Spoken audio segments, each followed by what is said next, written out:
Hello students, welcome back to PSC for CBSE. और बच्चों, आज की इस वीडियो में हम करने वाले हैं सीबीएसई क्लास 10 हिंदी का हमारा जो लेसन है नेताजी का चश्मा, उसके most important question and answers.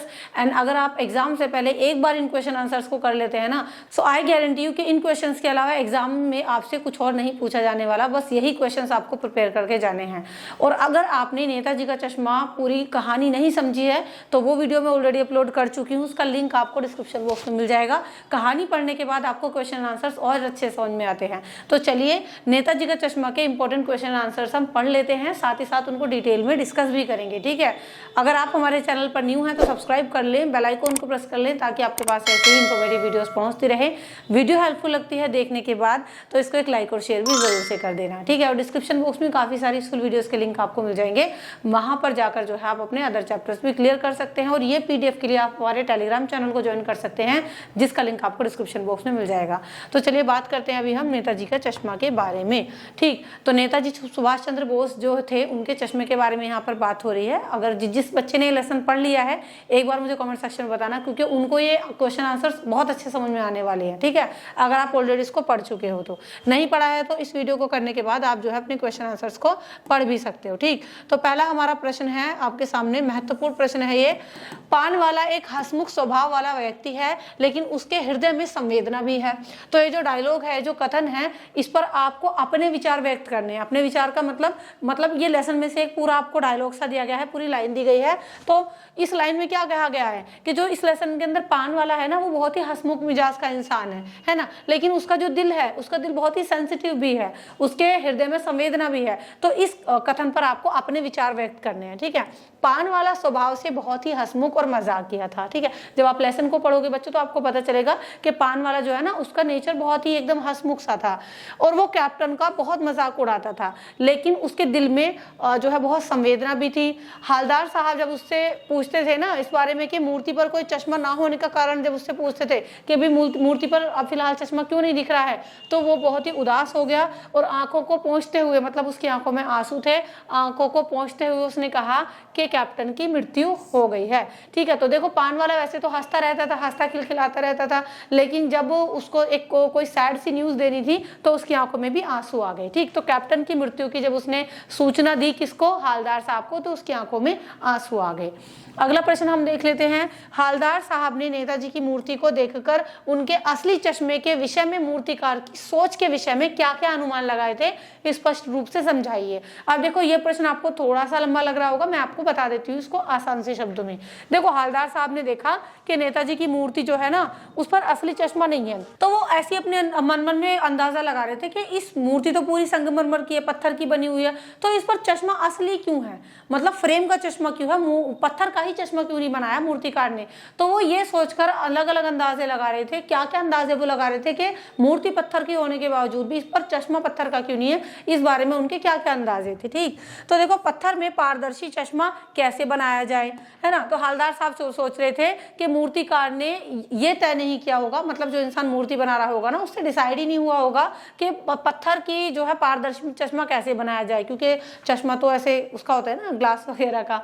या क्या पता उसने कोशिश की हो लेकिन वो असफल हो गया हो, या फिर वो बनाते बनाते कुछ और बारीकी के चक्कर में चश्मा उससे टूट गया होगा। मतलब हो सकता है मूर्तिकार ने पत्थर का ही चश्मा बनाने की कोशिश की हो लेकिन उससे जो है चश्मा टूट गया हो, या फिर वो है उस चश्मे को वो पारदर्शी ना बना पाया हो, या पत्थर का चश्मा अलग से बनाकर फिट किया गया हो और वो निकल गया हो। तो ऐसे ऐसे वो अंदाजे लगा रहे थे कि क्या पता कोशिश की हो मूर्तिकार ने लेकिन वो चश्मा बना ना पाया हो। चलिए अगला प्रश्न हम देख लेते हैं। अगला प्रश्न है आपका, नेताजी का चश्मा जो पार्ट है ना, इसमें बच्चों द्वारा मूर्ति पर सरकंडे का चश्मा लगाना क्या प्रदर्शित करता है। अच्छा, क्या हुआ था इस लेसन के लास्ट में कि जब मतलब कैप्टन जो था, जो नेताजी की मूर्ति पर चश्मे लगाया करता था, जब उसकी मृत्यु हो गई तो उसके बाद जब पता चला हालदार साहब को कि भी हाँ उसकी तो मृत्यु हो गई, तो अब चश्मे पर मतलब अब मूर्ति पर चश्मा कौन लगाएगा। तो लेसन के लास्ट में ये हुआ था कि शायद किसी बच्चे ने सरकंडे से बना हुआ चश्मा नेताजी की मूर्ति पर लगा दिया था, क्योंकि शायद किसी को अच्छा ना लगा हो कि भी मूर्ति बिना चश्मे के खल रही हो किसी को, है ना। तो नेताजी का चश्मा पाठ में जब बच्चों ने मूर्ति पर सरकंडे का चश्मा लगाया था तो इससे क्या चीज दिखाई देती, क्या प्रदर्शित होता है। देखो नेताजी का चश्मा पाठ में सरकंडे का चश्मा मूर्ति पर लगाना ये दर्शाता है है कि देशभक्ति की भावना जो है ना वो अब भी बच्चों तक में कूट कूट कर भरी हुई है ना। अगर कोई बड़ा नहीं लगा पा रहा था तो शायद बच्चों ने उनकी मूर्ति पर चश्मा लगा दिया हो। तो कैप्टन की मृत्यु के बाद हवलदार साहब मायूस हो गए थे और उन्होंने सोचा कि अब जो सुभाष चंद्र बोस जी की जो मूर्ति है ना वो अवश्य ही जो है बिना चश्मे के होगी। मूर्ति तो रहेगी पर शायद अब उस पर चश्मा नहीं रहेगा। वो उस काम के लिए व्यथित थे जो देशभक्ति का मजाक उड़ाती है। जब वो कस्बे से गुजरे तो उन्होंने देखा कि मूर्ति पर सरकंडे का चश्मा ही था, जैसे कि बच्चे बना देते हैं। मतलब शायद किसी बच्चे को बिना चश्मे की मूर्ति अच्छी नहीं लगी, शायद किसी बच्चे तक के दिल में जो है देशभक्ति थी, इसलिए जैसा बच्चों से बन पड़ा मतलब सरकंडे का ही चश्मा उन्होंने लगा दिया। तो ये देखकर उनकी आंखें भर आई और उन्हें विश्वास हो गया, हवलदार साहब जी को विश्वास हो गया कि देशभक्ति की भावना अभी भी बची हुई है। चलिए अगला प्रश्न देखते हैं। नेताजी की प्रतिमा की आंखों पर, प्रतिमा का मतलब वही मूर्ति, नेताजी की प्रतिमा कह लो या फिर नेताजी की मूर्ति कह लो, तो नेताजी की जो मूर्ति थी उसकी आंखों पर कैसा चश्मा लगा था आपको ये बताना है। ठीक, दूसरी बात के उस मूर्ति वाले पत्थर का चश्मा ना लगा होने के संभावित कारणों पर पाठ के आधार पर प्रकाश डालिए। तो ये चीज तो हमने अभी पढ़ी है कि उस मूर्ति पर असली चश्मा क्यों नहीं लगा होगा, क्या क्या हवलदार साहब के मन में आया था। पहले देखते हैं कि नेताजी की आंखों पर कैसा चश्मा लगा था। देखो, नगर पालिका को देश के मूर्तिकारों की जानकारी ना होना, अच्छी मूर्ति की लागत, अनुमान, बजट हो सकता है इसका अभाव हो, है ना।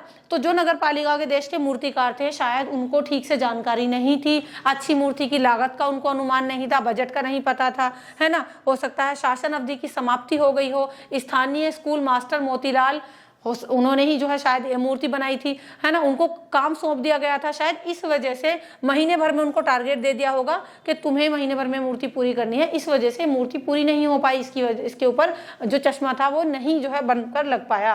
तो जल्दी जल्दी में उसी पत्थर का चश्मा ना बना पाया होगा मूर्तिकार, उससे बना नहीं होगा, या हो सकता है उसको लागत का अंदाजा ना हो, या हो सकता है उसने कोशिश की हो चश्मा टूट गया हो, वो हमने भी पढ़े हैं, वो सारे जो संभावित कारण हो सकते हैं। ठीक, चलिए अगला प्रश्न देखते हैं हम। कैप्टन कौन था और वो मूर्ति के चश्मे को बार बार क्यों बदल दिया करता था, ये भी आपका काफी महत्वपूर्ण प्रश्न है।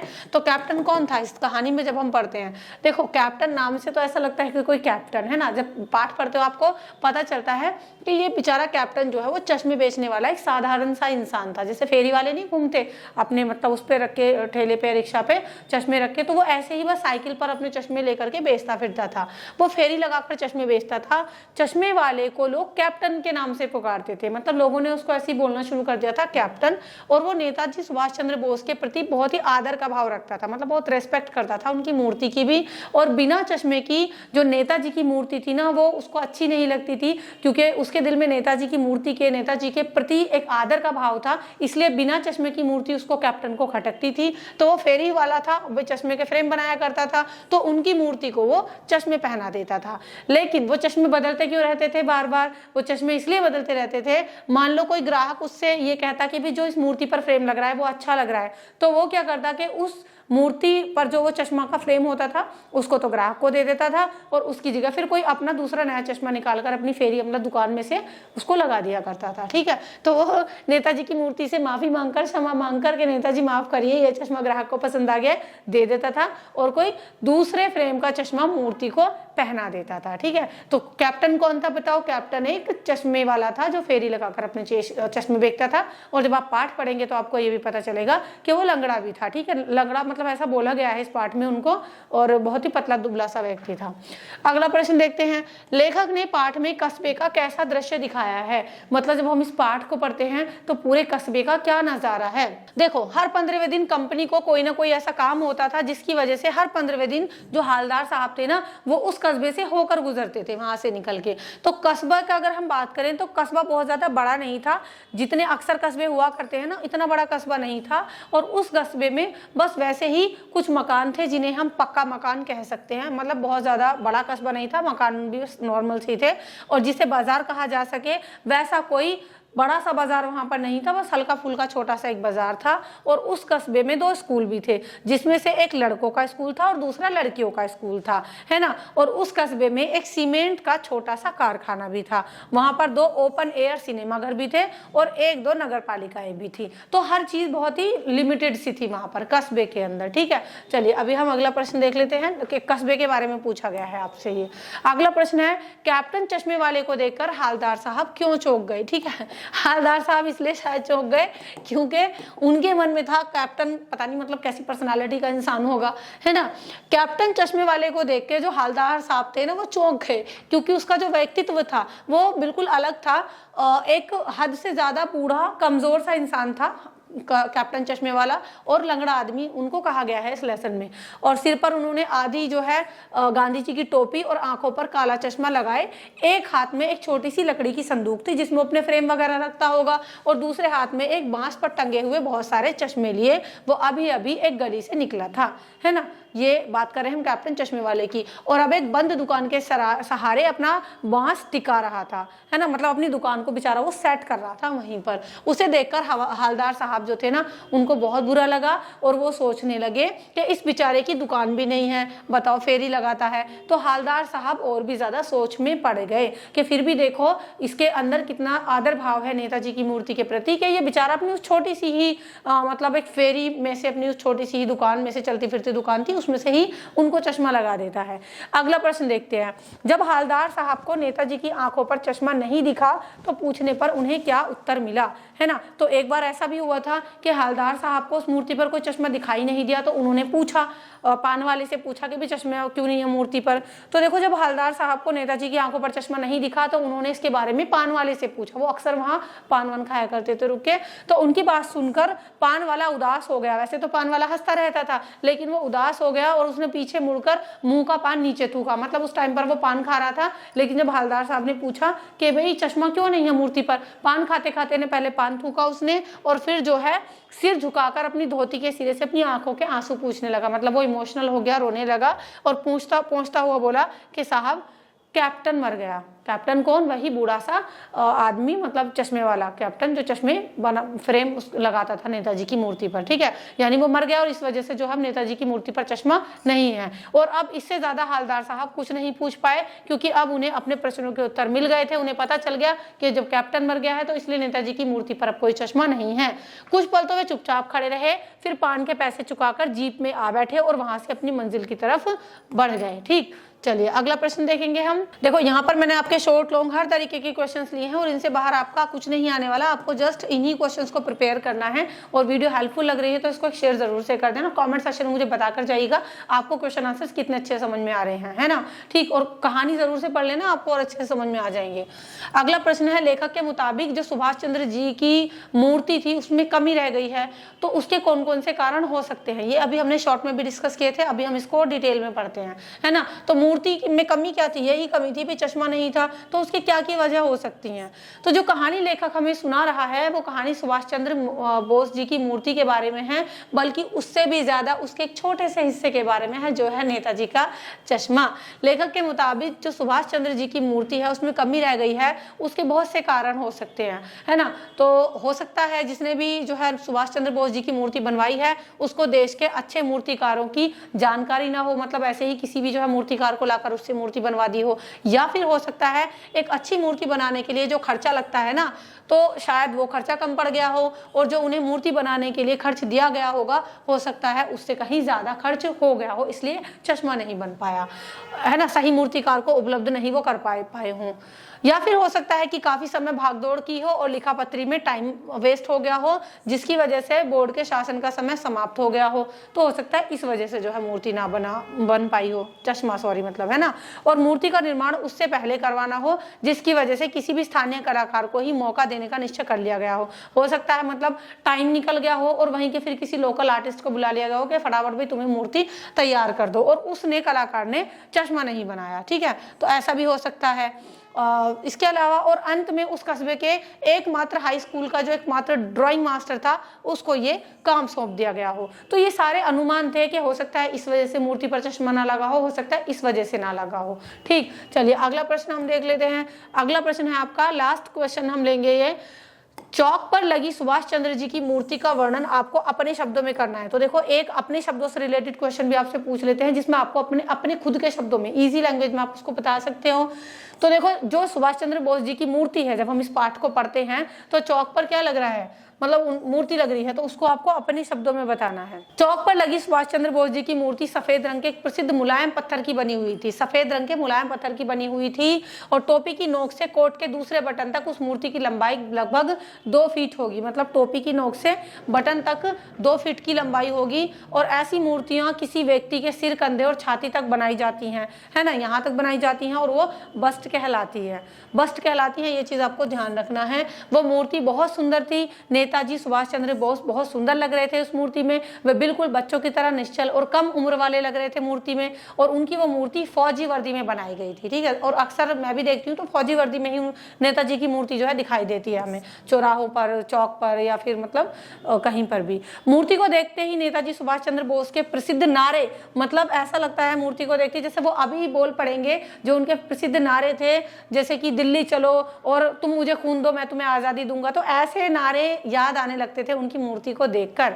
इन सभी चीजों को देखते हुए कहा जा सकता है कि ये मूर्ति बनाने वाले मूर्तिकार ने जिस तरीके की मूर्ति बनाई है उसकी कोशिश सफल और प्रशंसा के काबिल है। मतलब बेशक उस मूर्ति में, इस पाठ के अंदर चश्मा ना हो, लेकिन जो मूर्ति बनाई गई है तो उसको देखकर एक्चुअल में लगता है कि सुभाष चंद्र बोस जी हमारे सामने खड़े हैं और एकदम से वो कुछ नारे दे देंगे, ठीक है। तो मतलब बस केवल एक ही कमी थी उस मूर्ति में, केवल एक कमी है, ये भी आपको हाईलाइट करना पड़ेगा इसके अंदर, आंसर के अंदर, कि एक चीज की कमी थी, वो था उस मूर्ति को देखते ही हमें उस अटपटी लगती थी, और वो कमी थी सुभाष चंद्र बोस जी का आंखों पर लगा हुआ चश्मा, जो कि मिसिंग था, जो कि नहीं था, ठीक। तो ये जो है इसलिए कमी थी क्योंकि नेताजी सुभाष चंद्र बोस हमेशा चश्मा लगाए रहते हैं। बताओ हमें भी ये कमी क्यों लगती है? अगर हम उनकी मूर्ति बिना चश्मे के देख ले तो हमें भी कमी लगेगी, क्योंकि वो हमेशा चश्मा लगाए रखते थे। तो उनकी एक छवि इसी तरीके से हमारे मन में रहती है, और उनकी मूर्ति बिना चश्मे के बहुत ही अटपटी लग रही थी, बस ये रीजन था। तो इस तरीके से हमने इस पाठ के नेताजी का चश्मा जो हमारा पाठ है उसके सभी महत्वपूर्ण प्रश्न उत्तर अच्छे से कवर कर लिए हैं। आई होप आपको अच्छे से समझ में आ गए होंगे, और इस पाठ को आप पढ़ सकते हैं। डिस्क्रिप्शन बॉक्स में मैं वीडियो का लिंक दे दूंगी, और वीडियो में अंत तक बने रहने के लिए थैंक यू सो मच। अगर आपको हमारी वीडियोस हेल्पफुल लग रही हैं, यूजफुल लग रही हैं, तो आप इनको शेयर कर सकते हैं दूसरे बच्चों के साथ, और चैनल पर पहली बार आए हैं तो सब्सक्राइब करके जाइएगा। आपकी ऑल सब्जेक्ट की स्टडी हम यहाँ से करवा रहे हैं, और अगर आपको इंग्लिश के चैप्टर्स पढ़ने हैं तो उसके लिए आप हमारे दूसरे चैनल को विजिट कर सकते हैं, जिसका नाम है लर्न इंग्लिश बाय तबस्सुम। उसका लिंक आपको डिस्क्रिप्शन बॉक्स में मिल जाएगा। ये पूरी PDF आप हमारे टेलीग्राम से ले सकते हैं, जिसका लिंक भी मैं डिस्क्रिप्शन बॉक्स में दे दूंगी, ठीक है।